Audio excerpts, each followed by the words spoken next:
If you're thinking about posting YouTube Shorts, it's really important that you get your strategy right. Otherwise, your YouTube Shorts can seriously hurt your channel's growth. This is my main YouTube channel that I've grown to 159,000 subscribers. And if you look at some of my best performing shorts, I've had quite a few that have done well. There's this one with 13 million, quite a few over 5 million views as well. And I think it's 30 videos in total that have reached 1 million views on this channel. Now those numbers look great on paper, and I did grow a really substantial channel through YouTube Shorts. But if I'd known what I know now back when I started my channel 3.5 years ago, I would have done things completely differently. Because when you look on the back end, I've gotten 116 million total views. But when you look at the content types that made up that 116 million views, 112 million of those views came from shorts, while only 3.9 million came from long-form videos. But then when you look at the revenue, watch page ads made up more income than all of my short-form content combined. Basically meaning that my growth strategy was completely wrong. Looking at my long-form videos, the viewership has been really unstable. And so despite the fact that I have made a decent amount from my long-form videos,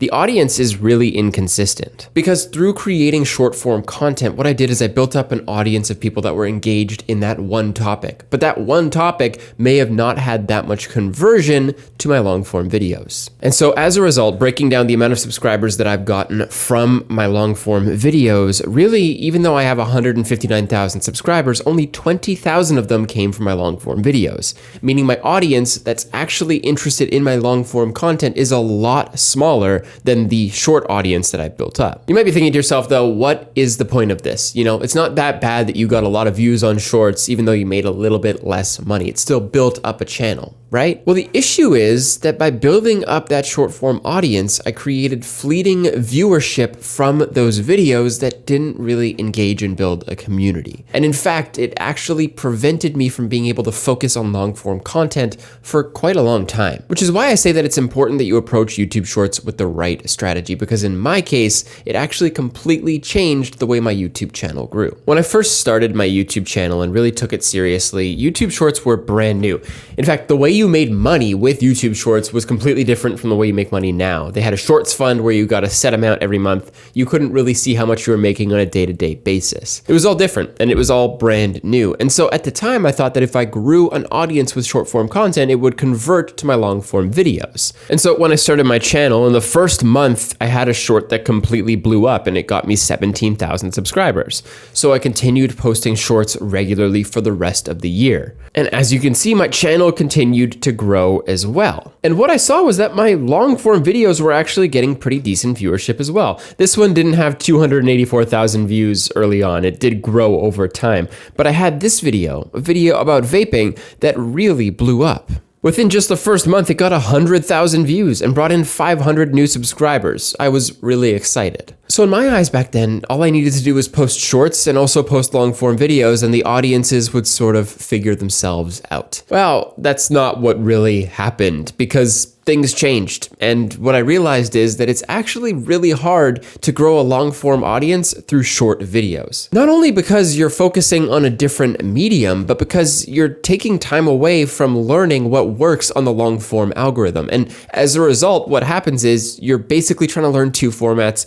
slowing down the growth in both. For most of the time that I posted on YouTube on that channel, I'd post 2 to 3 shorts per week and 1 long form video every 2 weeks, meaning that I was getting almost 6 times the shorts out for every long form video. And for a while, this worked well. I hit 100,000 subscribers. I got that plaque back there and things looked great. But when it came time to monetize, I was really struggling because that shorts audience just wasn't converting to my long form videos.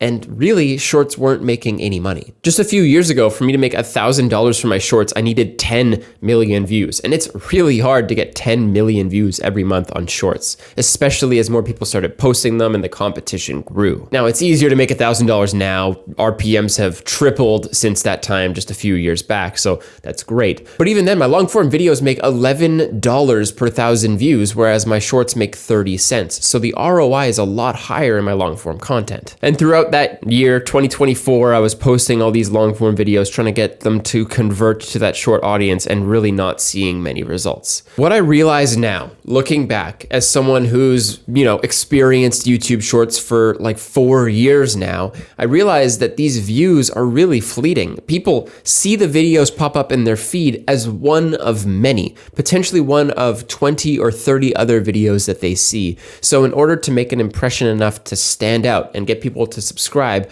you have to go out of your way to really optimize those videos. And then there's the entire other battle of converting those short form viewers to your long form content. It's a huge task. Whereas when you just approach long form content, you can engage viewers through your packaging. And once they've engaged that one video, they can watch a second and a third, and they're already engaged with the videos that have a higher ROI. What I realized was that by posting random short videos and hoping people would convert, they weren't seeing my long form content because they didn't really know who I was. They'd only spent maybe 45 seconds with me. Now, here's the thing. I'm not going to deny the fact that YouTube Shorts are a fantastic way to grow your audience, but it's very important that you post them deliberately. So here are the 5 rules that I've come up with to help you post YouTube Shorts and actually see strong results for your channel. Number 1, balance your shorts and long form videos. This one's really important because, like I said, I was posting 6 YouTube Shorts for every 1 long form video that I was making, which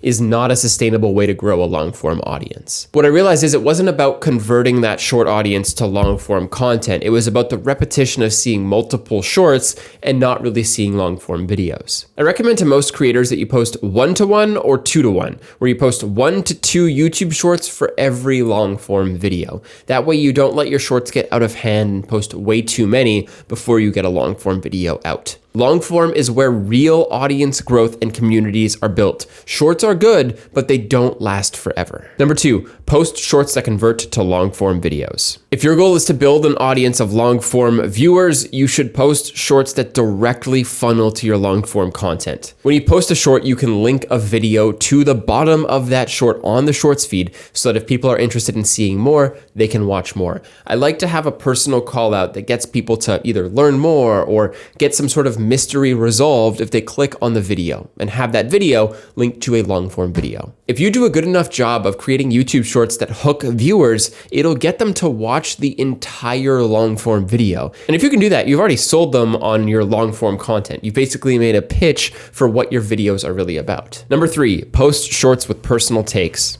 For a long time trying to optimize for the YouTube Shorts algorithm, what I did is I took out a lot of my own personality and I made sure that I was just talking about the most interesting pieces to me, stripping everything back. And what I found is that I was getting less subscribers per short I was posting. It wasn't really even helping me to grow my audience. The reason for that is that when I started, I had a lot of personality. I had authenticity. I was sharing things that I thought were interesting and giving a lot of personal takes. But when I stripped things back to just the facts, there was no reason to watch my video in comparison to someone else's. So now what I've done is I've pretty much exclusively been posting videos where I can share my own personal opinions and my own personal takes, because then I've been finding that I've been getting 3 to 5 subscribers for every 1,000 short views. And although it's only just like 30 to 60 seconds that those viewers are spending with me, if they get an honest take of who I am and what I believe in, that is what is going to convert people to my long form content, because they want to see more of me, not just more of the fun facts that I was sharing. Sometimes it's not always about optimizing for retention. Sometimes you just need personality. And I found that even the videos where I share a lot of personal takes, it can hurt retention, but they can still reach a very strong audience. Number 4, focus on learning long form first. Like I said, long form content is where the real sauce is at, the real juice of the YouTube game. I don't even know what I'm saying right now. But the truth is that if you focus on learning YouTube Shorts before you've mastered long form content, you're going to be splitting focus between both. Until you feel confident in your long form content, I wouldn't even worry about things like your retention rate and your swipe rate for your shorts. Just get the content out so that people can then find your long form videos. Once you feel comfortable with long form, then start to learn about shorts as well, without taking away from your long form content growth. Long form first if you want long form first. It sounds really straightforward, but it's easy to forget. And number 5, focus on metrics that matter. If your goal is to post shorts that are going to convert to your long form content, figure out how many people on your long form video that you're recommending at the end of your short are watching your video from the related shorts feed. Don't worry about the views. Don't worry about the retention rate or the swipe rate. Figure out how many people are clicking through and watching the video that you're recommending, because that's the goal you have with shorts. Zooming out, my biggest lesson is that I wanted to grow a long form channel using shorts, but I wasn't really building my channel in a way that supported that. I was thinking about doing one thing and my actions were doing something else. If you want to grow a real sustainable YouTube channel, you should focus on building up your long form content and posting shorts that convert people to long form viewers. That's sustainable. That's what grows a community. And that's what gives you the best of both worlds when it comes to YouTube shorts and long form. Speaking from experience, I've been doing that for the last year and I've seen substantial growth in the audience watching my videos on my long form content. Even with less videos posted, I pretty much matched my best earning year last year because the long form viewers were there. Now, if you made it to the end of this video, comment down below what your channel's about, how you're doing, any questions you have. I'd love to hear from you. And by the way, if you like this video, be sure to subscribe for more. I'm posting 2 videos per week until the end of the month, so you're not gonna wanna miss out on some of these videos I have coming up. But now that you know how to use YouTube Shorts, you're gonna wanna know these 33 tips to grow a YouTube channel from 0 subscribers.